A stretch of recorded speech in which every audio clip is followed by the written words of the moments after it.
Welcome back to R-TAC and Daughters. Rick here, and today we're going to talk about the mg42 or mg43 because I can't remember which one this is. I think it's a 42 because it's all stamped metal. 42 was later production at Ease. Now, this is not a World War II era German machine gun.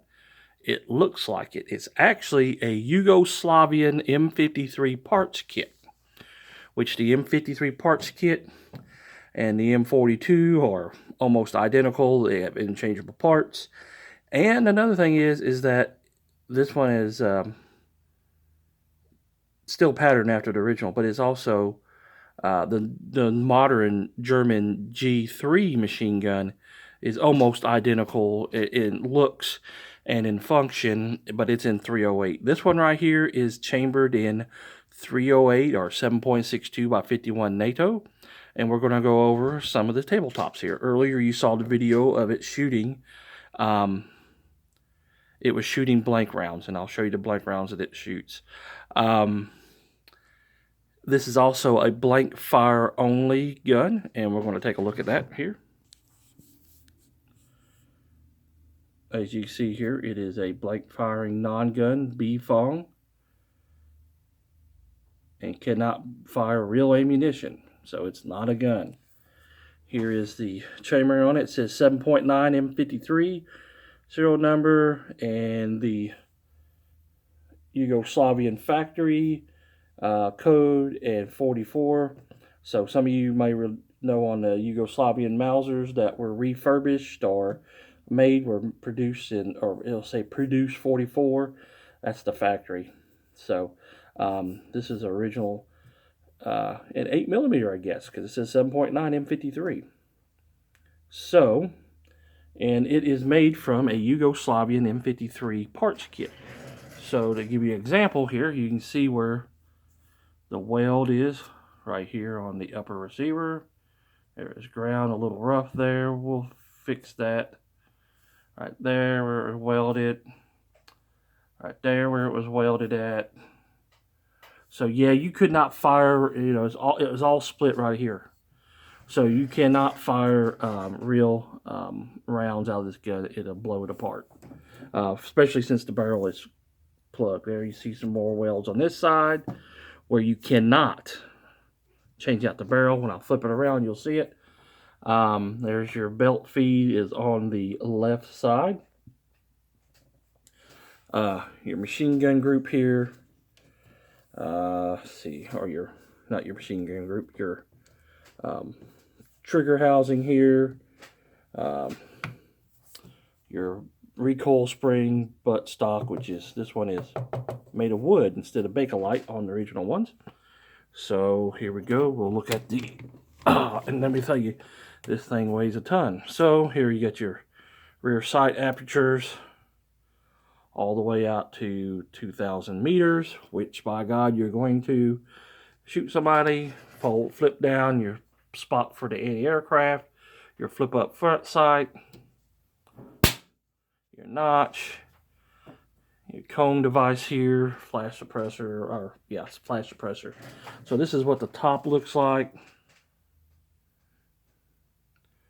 This is your catch release here. You would pull it back, then you'd open up the inside. This is a feed ramp from a G3 right here. It's made so it'll fire, so it'll chamber 308.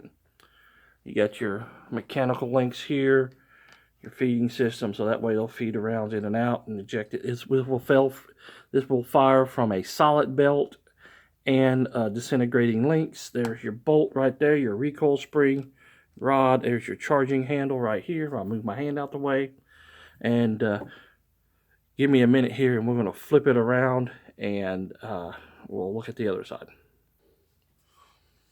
All right, now we got her back on the other side here. You can see this would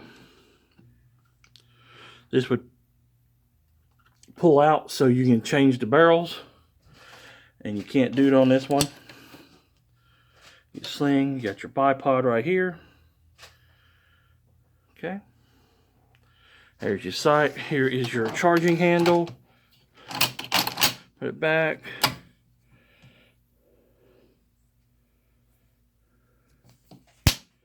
Your safety is a simple trigger block because it only goes full auto only.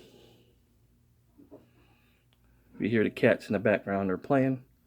So yeah, you can see right here, it's welded there.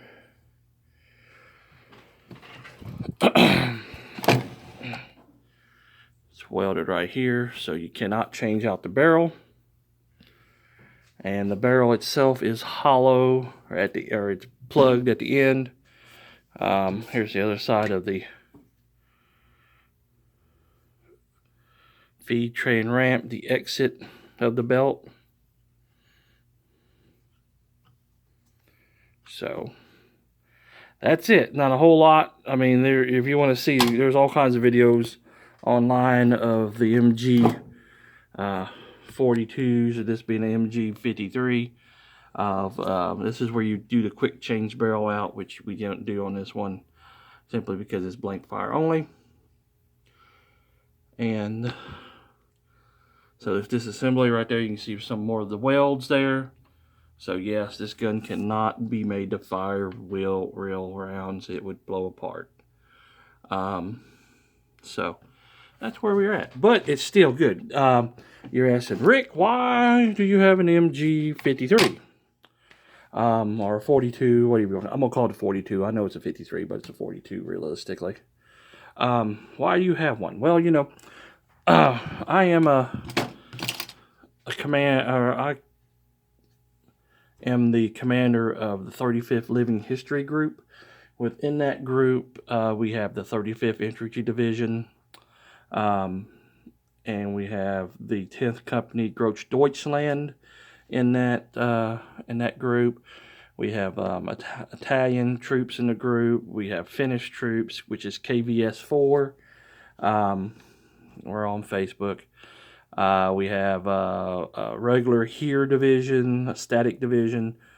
We have Luftwaffe ground troops in the group, and we have Japanese IJN soldiers, Japanese soldiers, basically all we are reenactors, living historians. We go to local museums and put on reenactments. So having a blank fire weapon like this actually adds to the firepower of our German group, which we have a couple of MP44s.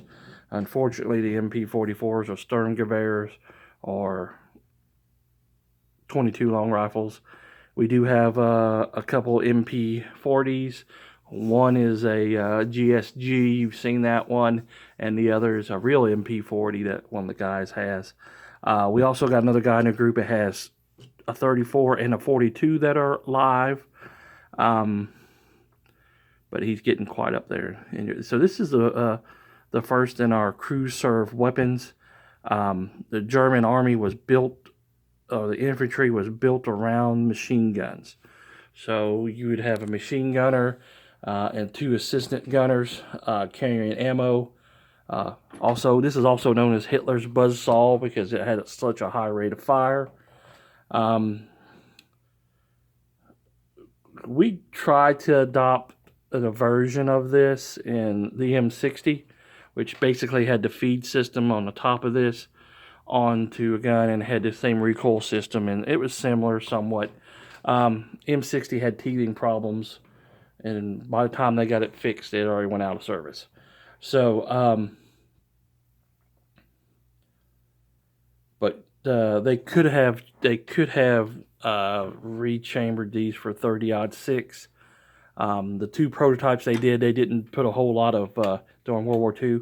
They didn't put a whole lot of effort into it to make it right. So that's why those weren't successful. You can see Forgotten Weapons information on that. It's like I said, this is chambered in 308, so we could have really went to the G3 machine gun. The Germans still use it. It's not a bad design. It's going to be hard to replace it. Just like it's hard to replace our 50 caliber M2.